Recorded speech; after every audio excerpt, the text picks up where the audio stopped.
السلام عليكم ورحمة الله تعالى وبركاته. كي دايرين؟ لاباس عليكم؟ بخير؟ نتمنى تكونوا على خير وبخير ان شاء الله. نتوما كتشوفوا هذا الفيديو جديد.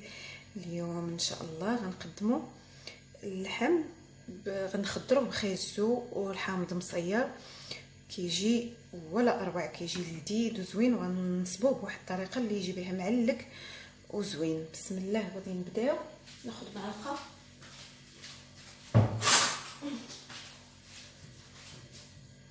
بسم الله.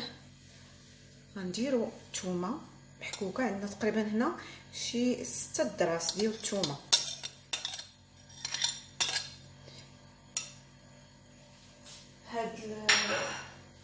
هاد النصيب كيحتاج الثومه مزيان. انا كنستعمل الثومه بزاف في الماكله ديالي لانها صحيه، وزايد على ذلك كناكل دريس كل نهار لانني كنحارب هاد الخلايا السرطانيه، كنحارب بهم بالثومه. كل نهار كناخذ دريس، وكننصحكم كل نهار دريس تاع الثومه مدغوه وسرطوه، ولا ما قدرتوش تمدغوه غير سرطوه غير هكاك دريس صغير بالماء، راه صحي. وهذا المعدنوس عندنا هنا، المعدنوس تقريبا غنديروا واحد 2 معالق كبار ديال المعدنوس. والمعدنوس حتى هو صحي تبارك الله، نقدروا نطحنوه ونشربوه عصير. هادشي كله كنديرو انا باش نقاوموا هاد المرض ان شاء الله. المهم غنديروا العطريه. غنحتاجو هنا معلقه ديال البزار، عندنا معلقه ديال السكينجبير، عندنا معلقه ديال الخرقوم معرق مطحون. الافضل هاد العطريه كلها دائما نجيبوها للدار ونطحنوها على اليد باش نكونوا واثقين اشنو فيها، لان ديك اللي كتشرب مخلطه راه ما كنعرفوش شنو دايرين فيها. عندنا هنايا الملح، وعندنا ضامه ديال الزعفران. بالنسبه للملح ما نكثروش لان غنديروا الحامض والزيتون باش ما يجيناش مالح بزاف. عندنا هنا الزيت مخلط، كاس لاروب مخلط بين زيت العود وزيت المائده. صافي كنشعلوا عليه يتقلى مزيان. هاد المقادير كلها تقلى، وهاد اللحم تدخل فيه هذيك العطريه وهذيك لاصوص تدخل فيه مزيان، يتشرب يتقلى مزيان، ونرويه ونسد عليه يطيب. نسيت البنات ما قلتش لكم غندير هاد الصوص حتى هي صوص ديال مطيشه. هاد الصوص المنقذه ديالي كنستعملها في كلشي تقريبا، ولا ما كانتش عندك مطيشه كتغنيك والله. هاد الصوص اللي مصاوبها في الدار راه سبق درت ليها واحد الفيديو، راه غتشوفوا ان شاء الله، راه كاين في القناه ديالي. غنديرو حتى هو وصافي، وغادي نخليه يتقلى مزيان على خاطرو.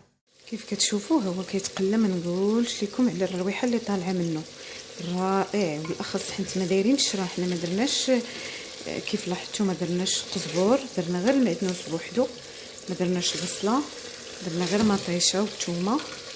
هاد النصيب كيجي اش نقول لكم رائع مع خيزو، كيجي هائل. نتمنى تجربوا هاد الطريقه وتردوا عليا خبار. غادي يتقلى، هو كيتقلى مزيان. واهم حاجه في النصيب، اي نصيب ديال اللحم تخليوه يتقلى. قد اللي تقلى اللحم في العطريه في القامه وهذا، قد اللي كيشرب هذيك الدغميره وهذيك القامه، وكيجي لذيذ، وكتجي المرقه ديالو خاطره واقفه ولذيذه. دابا ها هو كيتقلى، مازال غنزيدو واحد شويه، نخليه يتقلى مازال واحد شويه، عاد غادي نرويه ونسد عليه يطيب. ها هو اللحم من بعد قريب يطيب، باقي ما كملش في الطياب. غادي نديرو عليه خيزو مقطع، مكرط ومقطع ومغسول ومقطع بهذه الطريقه. غادي نرميوه،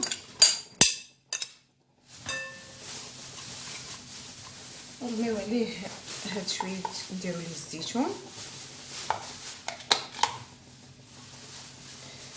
نديرو هاد الطريف ديال الحامض مصير.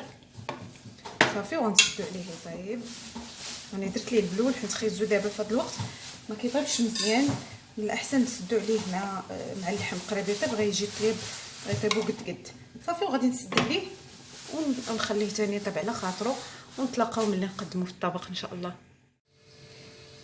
هذا هو الطاجين ديالنا من بعد ما طاب اللحيمات، طاب خيزو، قدمته هنا في الطاجين وخليته تشرب شويه. هانتو كيف كتشوفوا، شوفوا البليله ديالو كيف عاقده وخيطره.